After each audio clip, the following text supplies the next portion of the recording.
Hey tubers, welcome back for another adventure. And what we have here is a 1987 TRX 250 engine. And the reason why I know it's a 1987 is some of you guys pointed out that this is different than this. And they made that change in 1987. When it looks like this, it's an 85 or an 86. It's more rounded. You can see the way the starter kind of pokes out there. And with this, the way it kind of tapers in like that. So that's one way I know it's an 87. And here's the other way. Here's the four-wheeler that engine came from. And if you go to the serial number here and do your counting and so forth, you will see the 10th digit is an H. Now, I got the engine and this four-wheeler more or less in the condition you see it, right? The rear axle is out of it. And I got this from Hillbilly Homestead up in Vermont, I guess a couple of years ago now. He pulled that engine off to put on a Big Red. And things changed and he didn't get to that project, so I bought the Big Red from him, and I bought this from him, and I bought a TRX 200. So I got all those things, and I'm just finally getting around to doing something with the engine. So whenever you put your hands on an unknown engine, the first thing you want to do is you want to take a look at it. Make sure it doesn't have any red death or anything. And this engine looks really, really nice. The second thing you want to do is make sure that it's not seized. So to do that, obviously you want to take the spark plug out, pull the rag out of the intake, and you do want to keep a rag in the intake because you don't need anything to take resonance in there. In this case, we have the Kickstarter. I tried to get this out, and as you can see, I didn't spend too much time on it because it just wasn't coming along, but I did work at it a little bit. It's not coming out, so we're stuck using the recoil. And you want to make sure it's not seized so that you don't engage the starter and start tearing things up. On a lot of these, the starter is strong enough to rip up the gears. So give it a push. And you want to go around a few times because on these 4 strokes, you want to make sure both the intake and exhaust valve gets by the piston. Better to do it by hand, by the way, because if it was on a bike and you were jumping up and down on it, you might just force the piston by the valve, and you don't want to damage the valve. By the way, I did say you want to go around a couple of times to make sure the valves, both intake and exhaust, get by the piston. Okay, so it's not seized up. Let's see what we're going to do with this thing. Probably a smart thing would be to test the starter, do a compression test, and move forward from there. Okay, we got the battery positive to where it belongs, negative to the case, and let's see what happens.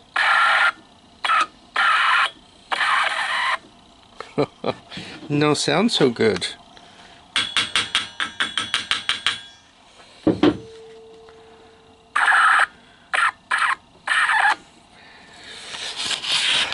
I think we have a dead starter here. That's going to make it really hard to do a compression test because without it being on a frame, it's hard to kickstart. These things are known for trouble with the gears, and particularly the gears, especially if they're an earlier model. So it does kick around, right? I didn't hear any grinding or anything down here. But I am going to pop this cover off, right? 4 bolts, piece of cake.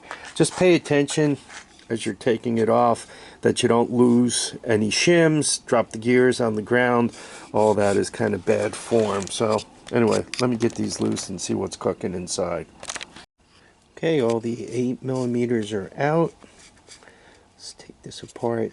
I think I'm the first person in here, so you want to be careful and look at the floor, make sure nothing drops. Take a look here, see if there's any shims that one should worry about. Right, like right here, you gotta have this little washer here. So you want to be aware of that and pay attention. There does not appear to be one here. So I'm gonna put power to this, but I don't want to do it with this cover off, with this gear on the loose. Looks like if this gear gets damaged, it's money. Right, so right, all the teeth look good. Actually looks really nice and clean. Looks real nice. Let's put a little power to the starter motor and see what it does.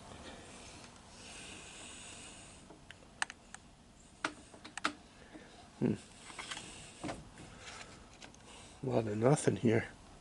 Let's give it a couple of tappies again and see what it does. To me, it looks, the starter motor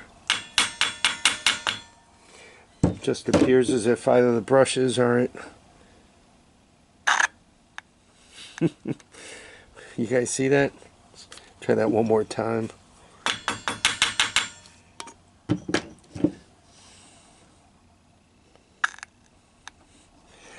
So it does appear as if the starter is dead. It's nice, these gears are good. Rather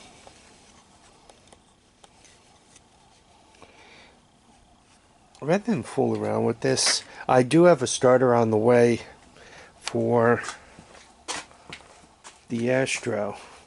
Probably what I'll do is I'll order a second one tonight. I'm just going to put this back together just as it is. By the way, to change the starter, you have these two bolts back here, right? And you should be able to wiggle it out. Problem is you need to lift this up, and you can't do that with the gear here, right? It won't let you move it. So you got to take this apart as I have, get the gear out of the way, and then at that point you can kind of, you know, wiggle and move this back to get the starter out. So let's put it back together. There's another few things to check on this engine. Let's get that done.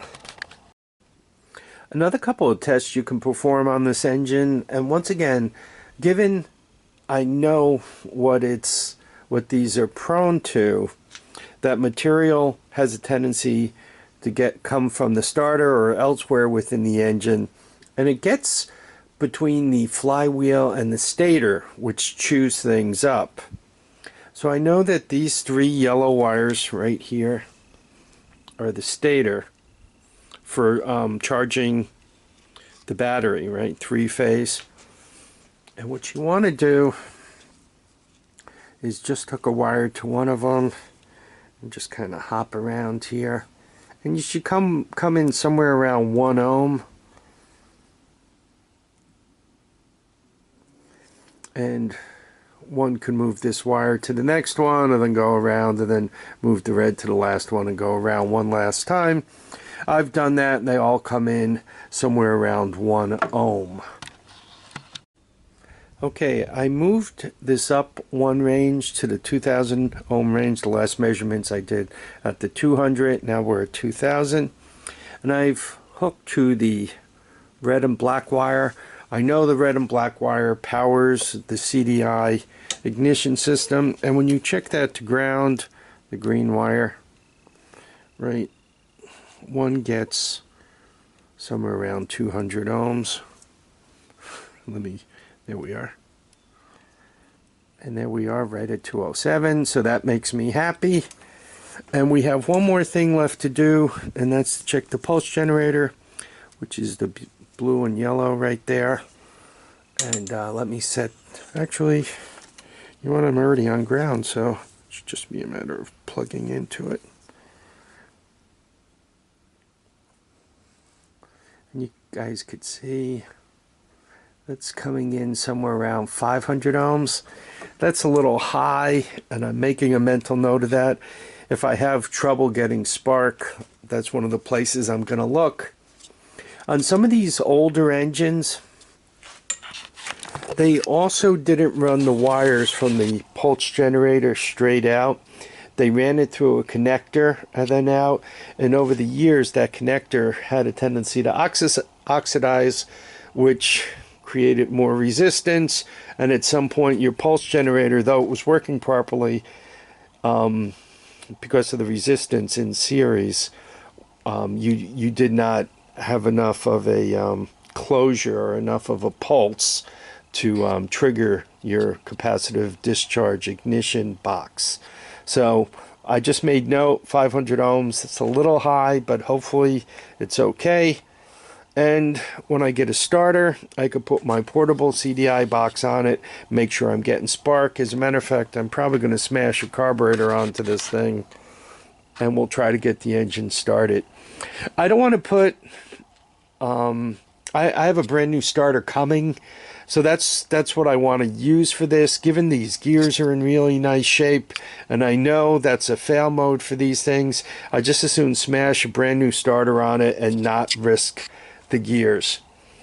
Off the top of my head, and if I were a betting man, I'd bet a large amount of money that this is a real good engine, given that it doesn't appear as if anybody was in here or in here and didn't remove the head. Given all of that, I'm thinking it's really in pretty solid shape. Once again, it turned over, though I couldn't measure the compression. I was able to get a gust of wind out of there. Something else one could check, and I should probably do it before I smash it onto anything. I'm going to pop these covers, just make sure there's some play in the valves, right, that they're not too tight. I also, personally, for me, especially on these older engines, you know, you got a 35-year-old engine here. I have a tendency to like to run my valves a little bit loose. They're closed for that extra microsecond, which transfers more heat out of the valve. You know, you lose a touch of performance, but I think the valves just last longer that way. So, probably, yeah, I'll pop these open and take a quick look inside. But even looking in here, the engine looks really, really clean. I'm thinking this engine is beyond a home run. And once again, I think I got it from Mike from Hillbilly Homestead. He'll let me know if I didn't.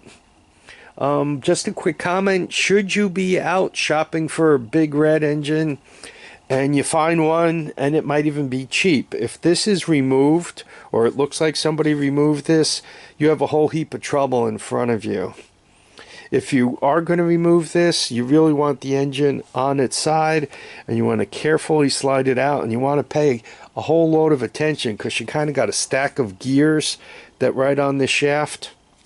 So when you when you pull that out and you're like this, as this slides out, the gears are going to drop, and you can find yourself all twisted about. I always get nervous about working on engines that it appears somebody has already kind of fooled around with. And the reason why is you open it up and you say, okay, I put it back together exactly the way I found it. But that might not be correct.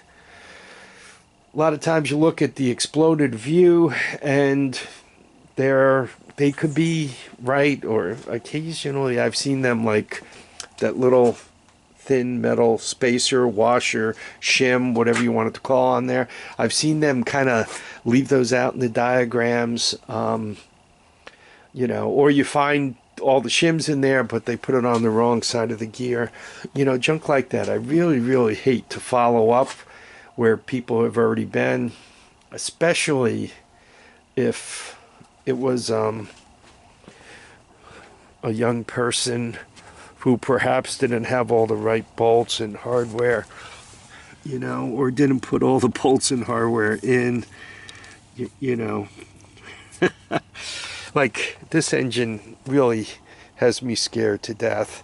Right off the top of my head, I'm not thinking it's in very good shape, but well, obviously they did something wrong. It won't shift, right? It'll only upshift, it won't downshift. So all right, so there we are. Anyway, go buy yourself a Honda Big Red engine. I want to thank you all for dropping by to watch and comment and subscribe. Please remember to keep your feet down, your heads up, and I want you all to get out and enjoy each and every day. Bye now.